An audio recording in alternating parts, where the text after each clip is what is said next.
GDC leader says one-sided TRRC recommendation will not yield positive result as Yaya Jammeh was not accorded to testify.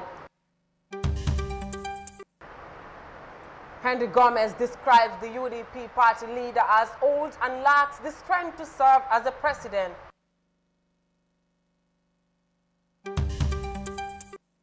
And elsewhere in Africa, Kenya sees drastic rise in teenage pregnancies amid COVID-19 pandemic. These and more coming on The World Today. Stay tuned.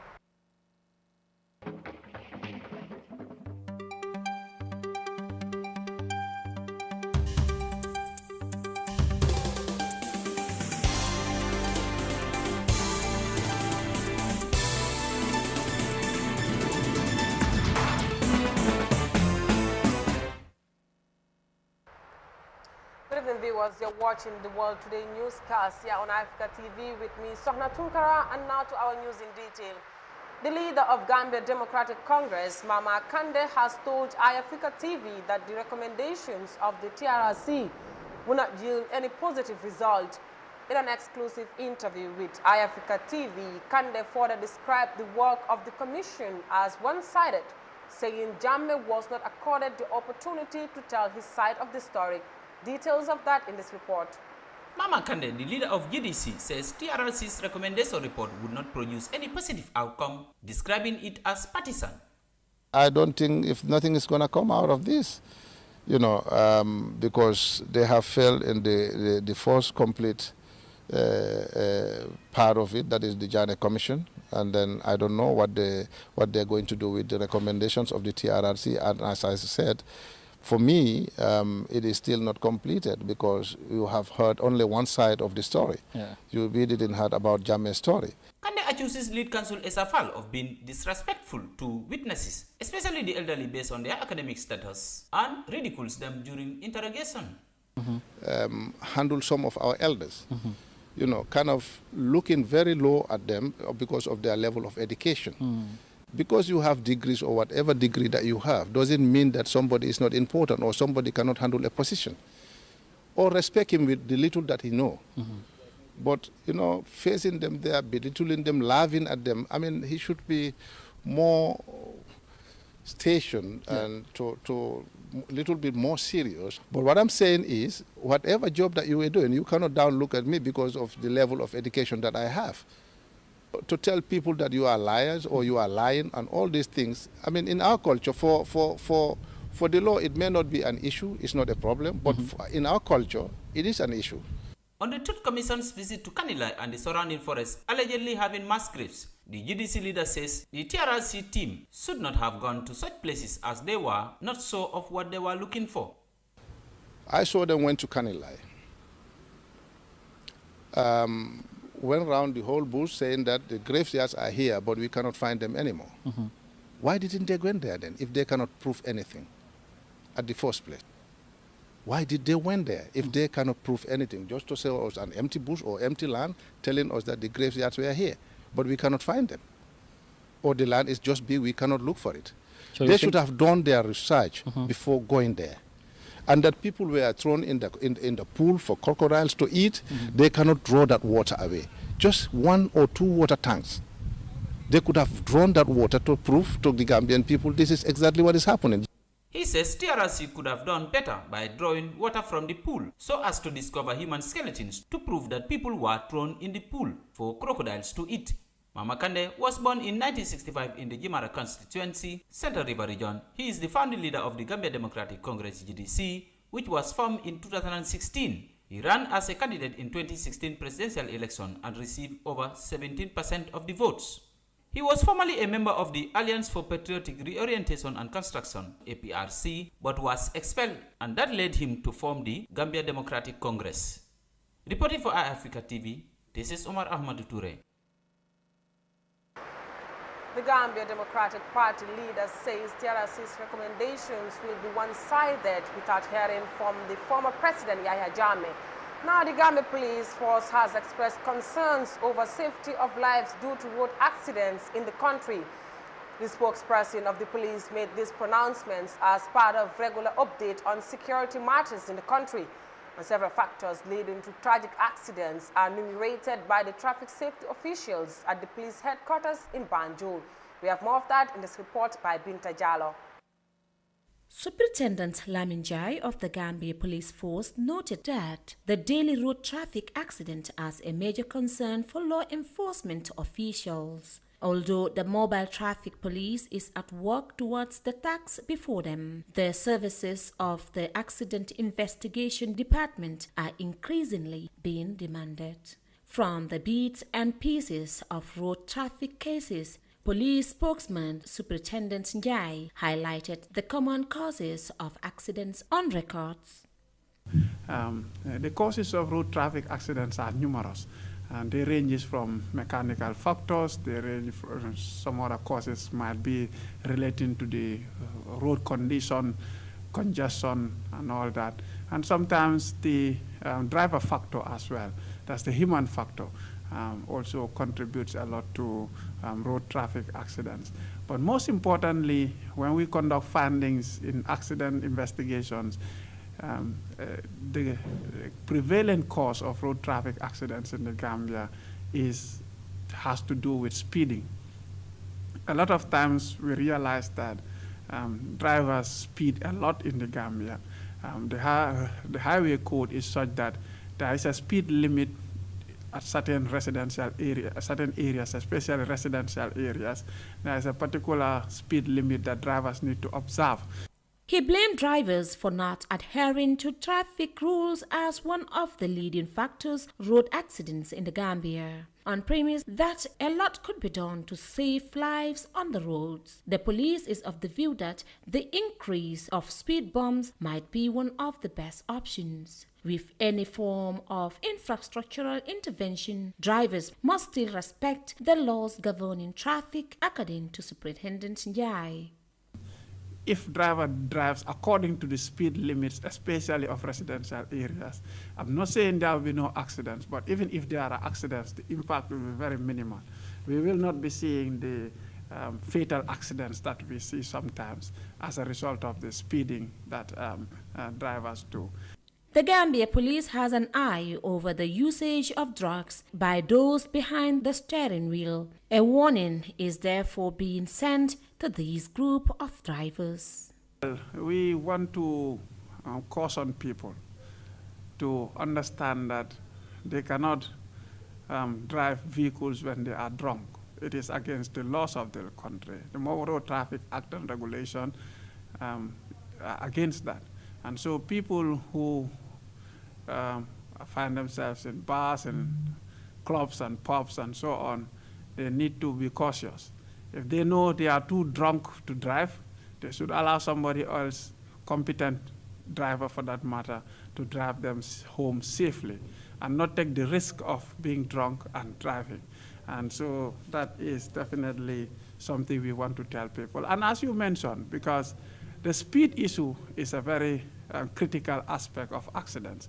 And there is high likelihood that if you are drunk, you may not be able to control the speed of the vehicle.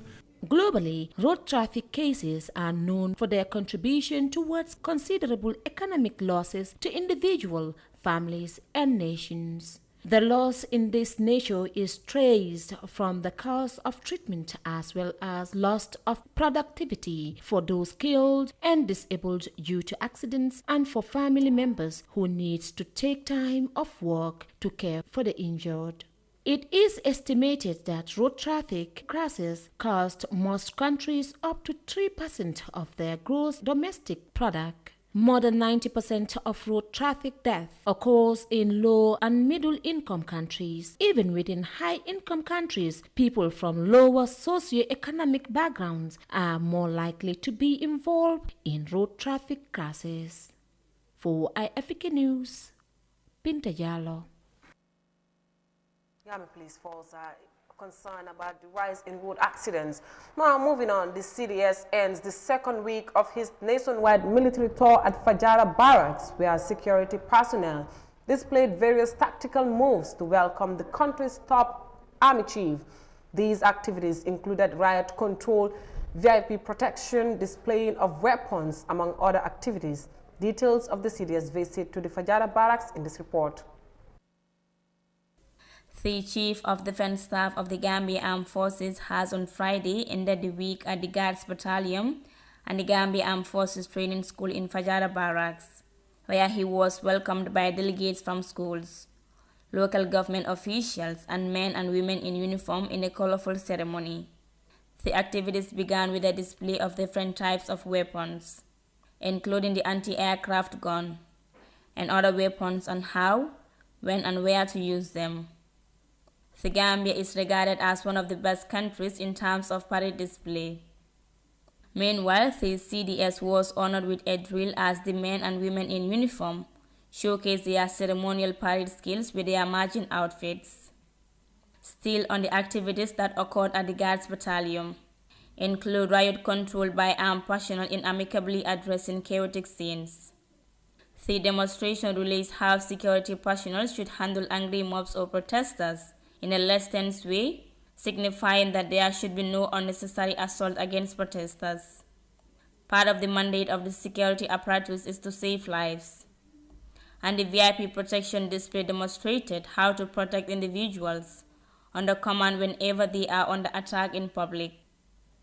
The demonstration shows the loyalty and safety of the leader is the first priority as far as the security force is concerned. The activities ended with a tug-of-war competition among the men and women of the Guards Battalion. However, the women's team beat the men on both sides of the rope, earning them a trophy as presented to the women team leader by the Chief of Defense Staff Yakuba A. Drame. His visit to the Guards Battalion and the Guards Training School in Fajara ended with his meeting with the troops, as done in all military camps he visited. The tour continues on Monday, where the CDS and his delegation will visit the Gambian Navy in Banjul.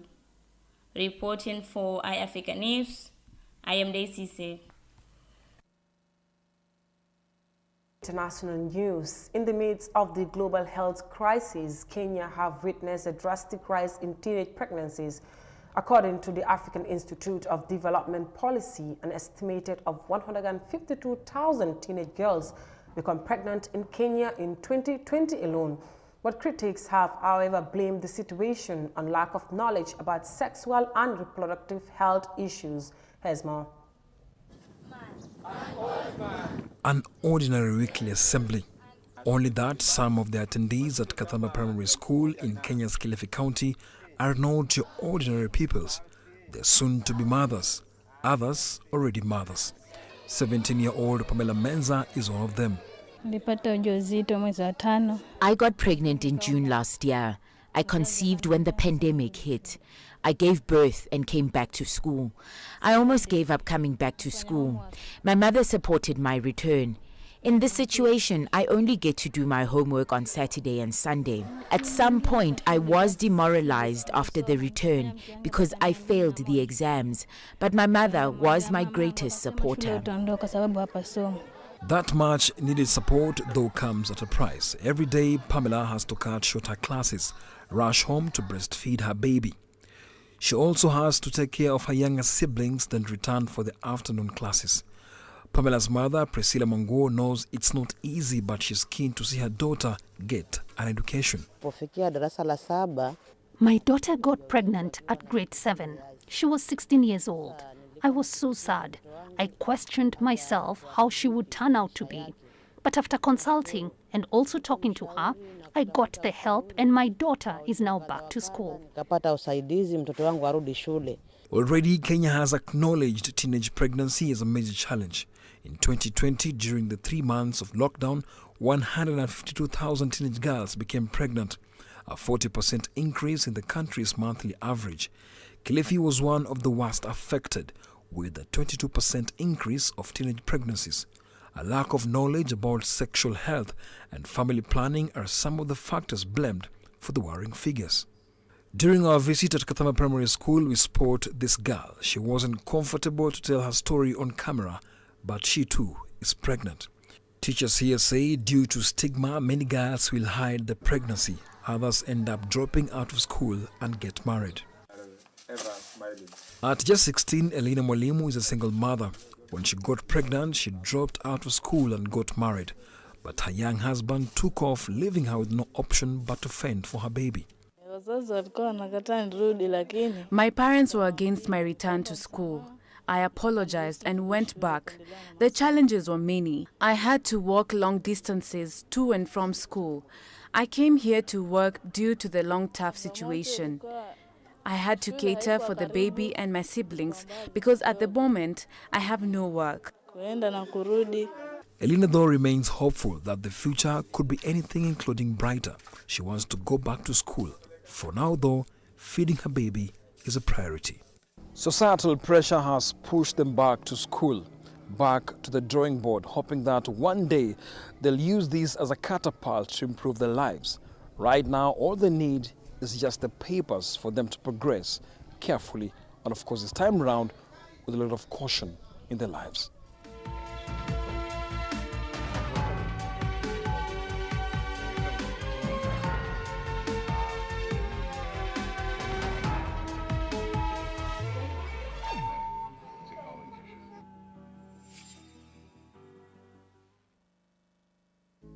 The pride we take in our brand, the work we put into constantly change the landscape and elevate real estate in the Gambia, it's compared to none. From inception, our goal was to add value to the beautiful Gambian landscape. That's why we are proud innovators of community estates. Kololi Sands is an exceptional piece of work, tailored for ultimate convenience and luxury, to bring you an element of finesse that is rare but unique in its own. This is also our pride and joy, and we welcome you to the exquisite beauty right here in Kololi and right here on the waterfront. Kololi Sands, feel the ocean breeze at your doorstep. Cheapest phone in the Gambia, Afriphone, is back in a brand new style. Africell, the biggest and the best GSM operator in the Gambia, is setting trends once again. Get an Afriphone for $350 only and receive 1 hour of free talk time spread over 3 months. $350 is only you can get a dual SIM phone with a wireless FM radio, memory card slot, internet access, long-lasting battery, and 1 hour of free talk time. Where Africell goes, nobody dares to follow. Africell is setting trends once again. I'm sure you still love WhatsApp, Facebook, Instagram, Twitter, Snapchat, and Viber. Your favorite GSM operator, Africell, knows this. That's why you can now enjoy more at the same price. Activate the social media bundle and be online for 24 hours for $10 is only. Hello! Activate the social media bundle for $10 is only and receive 40 megabytes. Where Africell goes, nobody dares to follow.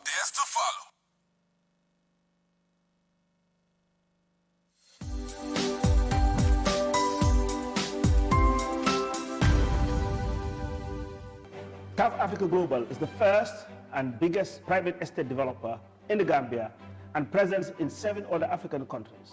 We take pride in leading innovation in all spheres of real estate sector in the Gambia and beyond. As such, we are launching the development of the first smart and modern office and retail towers in the Gambia called TAF Twins. The TAF Twins is located in the heart of the Kanifing institutional area and 10 minutes drive away from Banjul. TAF Twins is designed to have 5 floors of office spaces ranging from 50 square meters to over 1,000 square meters with 2 elevators, central air conditioning, 24 hours electricity and water supply, with the ground floor reserved for banking, supermarket, restaurant and coffee shop. For your bookings and reservations, please call now on 376-2333 or 776-2333. Thank you.